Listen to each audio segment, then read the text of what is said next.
বিরাট কোহলি ঠিকঠাক মতো ব্যাটই চালাতে পারে, কিন্তু মাথাটা চালাতে পারে না। এই জন্যই কিন্তু বেঙ্গালুরু ট্রফিটা পায় না।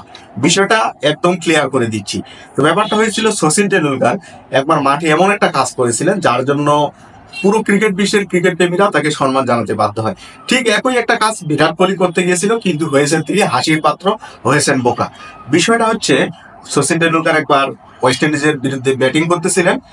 ওডিআই ম্যাচ ছিল।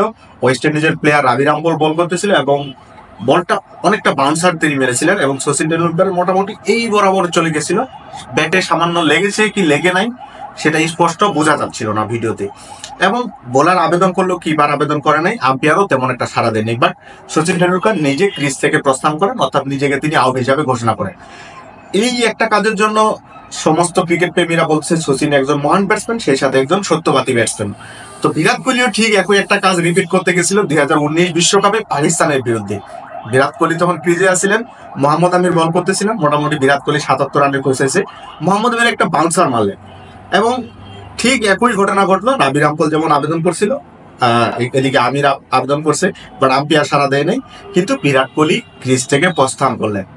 পরে তিনি ড্রেসিং রুমে ধোনির সাথে বসেছিলেন এবং ড্রেসিং রুমে বসে যখন রিপ্লাইটা আলট্রাইজে দেখতেছেন, তখন দেখা যায় আসলেই বলটা ব্যাটে লাগে। তো ম্যাচের এমন একটা সিচুয়েশনে বিরাট কোহলি এই মহানুভবতা দেখাইতে গেছে যে আমি যদি এই কাজটা করি, সচিন টেন্ডুলকারের সাথে আমাকে কম্পেয়ার করা হবে, আমি নিজে নিজে আউট হয়ে ফিরে যাচ্ছি, আম্পায়ার আউট দেয় নাই, তারপর আমি সত্যবাদিতার কারণে চলে যাচ্ছি। তো এখানেই হচ্ছে সে বোকাটা হয়ে গেছে, ব্যাটে বল লাগে নাই, তারপর সে প্রস্থান করছে। এবং এই হচ্ছে কোহলির অবস্থা।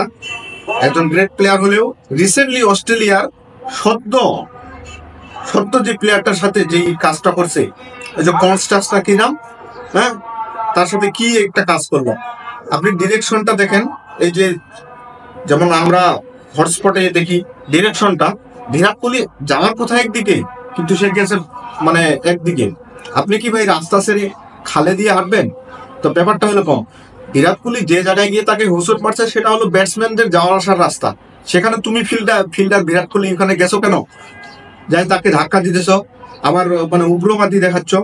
তাকে ম্যাচ ফির 20% জরিমানা করছে, খুব ভালো করছে। এবং ক্রিকেট অবশ্যই জেন্টেলম্যানের গেম, এখানে ভদ্রতা বজায় রাখা দরকার। স্লেজিং হতে পারে, বাট এই ধরনের শারীরিক সংঘর্ষতা মোটেও ক্রিকেট ইয়েতে কাম্য নয়। তো 20% সাজাটা আসলে খুবই কম হয়ে গেছে।